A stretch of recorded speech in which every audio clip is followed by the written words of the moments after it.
Allah haqqı, adam qələt eləyir, başındaşa döyür. AZ-TV-ni ya ictimai televiziyanı qoymağa.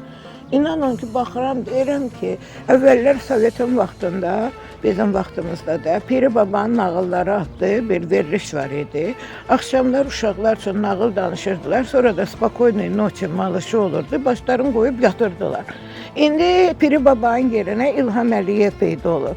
İlham Əliyev hər axşam çıxır, Piri Babanın nağıllarından danışır, cəmaatın başına şey edir. Ondan sonra cəmaata da deyirlər ki, get Spokojnoy Noçi, başı qoy ac qarnına, çörəyinlə, suyu, içkinlə yıxıl, yat. Nə qədər adam deyir, makaron yeyər. Otururam, hərdən fikirləşirəm ki, nə olar bir özün insafı olsun da, bir öz heç olmasa bu xalqı düşünəndə, oturub böyük-böyük danışır, Afrikaya bunu elədim, onu elədim. Məşə sən Afrikaya yox, sən Azərbaycana elə gidər. Azərbaycanlılar bu dəqiqə pensiyalarını ala bilmirlər. Azərbaycanlılar bu dəqiqə uşaq pullarını ala bilmirlər. Yəni ki, yoxdur, vermirsən. Büdcəmiz deyir boşdur. Biz deyir ki, müharibədən sonra biz şey eləyək. Sən bir dənə müharibədən sonra bir dənə evi tikdirirsən, güya Ağdərədə zətdə zdaniya tikirlər. Ağdərənin nəyinə lazımdır zdaniya? Su qovşanın nəyinə lazımdır zdaniya? Onlara həyət yeri elə gələn ki, əkinçiliklə məşğul olsun. Zdaniyanın patolog, bax özü cırdın, dağıtdın qiyməti olsun da 1 milyon. 1 milyondan o tərəfə deyir ki, yazırsınız 150 milyon, nə bilim 200 milyon, 300 milyon. Pullar silinmək üçündür, onların hamısı nə üçündür ki? Oturup burada da bir müharibədən çıxmış ölkə. Siz yemin, inanın ki, o pulla Azərbaycan bundan sonra 20 ildə dolana bilər. Siz Azərbaycanı dağıdıb qoymuşsunuz böyrü üstündə. Mən də millətimə yazığım gəlir. Ay millət, nə qədər susacaqsınız? Mən Allah inanın ki, istəmirdim yenə sözümü deməyə. Amma yenə baxıram, görürəm ki, tanışlar var, dostlar var. Zəng edirəm, deyir pensiyalarımızı ala bilmirik. Ən çoxu ayın 5-də almalıydıq, indiyəcən ala bilmirik. Qardaş, nə istəyirsiniz bu insanlardan? Bu insanların heç olmasa qarınlarına toxunmayın da. Heç olmasa bir damcı oturun fikirləşin ki, axı Azərbaycan xalqı ac qalarsa axıruza çıxacaq axı sizə. Bunları aclıqla sınamayın da, öz xətrinizə sınamayın. Amma ki, Azərbaycan xalqı siz də artıq ayılın da. Axı sizin də uşaqlarınız var və sizin çəkdiyiniz uşaqlarınız çəkməlidir.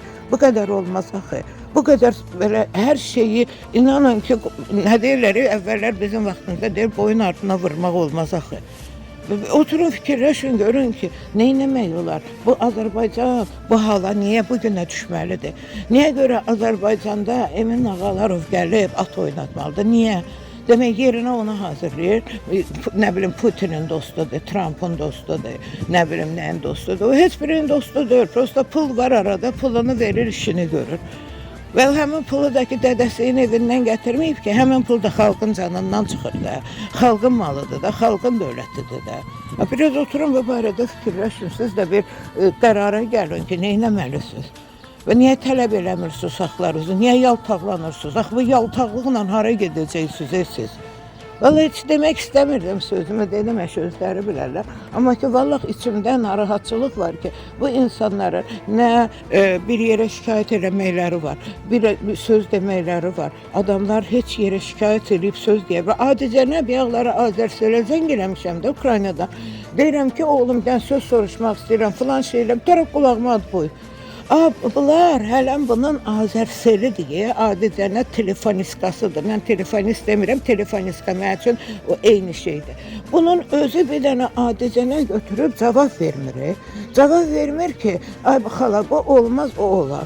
Ona görə deyirəm ki, Azərbaycanın tərbiyəsini pozublar, Azərbaycanın mədəniyyətini pozublar, Azərbaycanın, nə bilim, təhsilini pozublar, səhiyyəsi var ki, pis gündədir, bəsturunda. Ermənistandan şey eləyir, vətəndaşları qəbul edir ki, vətəndaşlıq verirəm. Yəni ki, öz əhalinin sayını artırır. Bizimki neynir? Əksinə, Azərbaycandan əhalini didərgin salıb, hərə bir tərəfə didərgin düşüb. Heç yerə, dala qayda bilmirlər. Götürüb bütün yolları bağlayıb ki, keçib gələn olmasın. Birdən Azərbaycanı istəyər, Azərbaycana gələr. Amma ki, gedib köçüb gedən mənim kimi adamların hamısının qeydiyyatı ilə, hamısının pasportu ilə özlərinə səs toplayırlar. Azərbaycanı bugünə qoymusunuz da, İlham Əliyev, nə istəyirsən Azərbaycandan? Nə vaxta qədər sən belə bir nağıllarla bu insanların həyatını zəhərləyəcəksən? Mehriban xanım Əliyevanın demək 3 dənə uşağın yaşaması üçün siz bizləri öldürməlisiniz, siz bizlərin axırına çıxmalısınız. Mehriban xanım onsuz da birinci ledidir də. Vitse-prezident olub o neyləyib indiyəcən bu xalqa? Mehriban xanım, neynəmsən sən bu xalqa? Bu xalqın qanını içməkdən başqa bir iş görmüsən. Özünə lazım olanda xeyriyyəçilik yerləri toplayırsınız, nə bilim neynirsiniz. Sənin olan yerdən canları çıxacaq hamısının gətirib ora nəsə xeyriyyəçilik məqsədi ilə pul verəcəklər. Özlərini sizə soxmaq üçün ki, vaxt gördüm mən verdim. Nə oldu?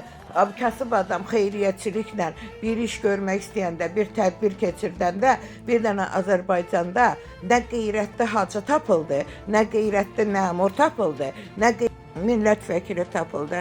Hamısı bir dənə komanda gözləyir ki, Mehriban xanım barmağını belə eləyən kimi hamısı qaçır ora yardım eləmək. Ona görə də ki, Azərbaycanda nə qanun olacaq, nə qayda olacaq, nə də bir şey. Bizdə Azərbaycanda işə rüşvətlə götürülür. Rüşvətlə götürülən adam da ki, yaxşı pulunu toplamağına görə yaltaqlanır, qurtardı getdi.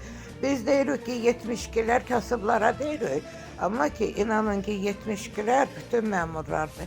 Bütün məmurlara bir nəfər kimi hamısı 72'dir. Hamısı çölə çıxırlar, olurlar xoruz, amma ki, işin içində olurlar fərə. Ona görə də ki, çox özlərinə kişiləşməsinlər. Onların kişilikləri yalnız kasıbların üstündədir. Rəisin, sədrin kabinetinə əylə girənlər çölə çıxanda xoruzdan çıxırlar. Nəysə, vallahi.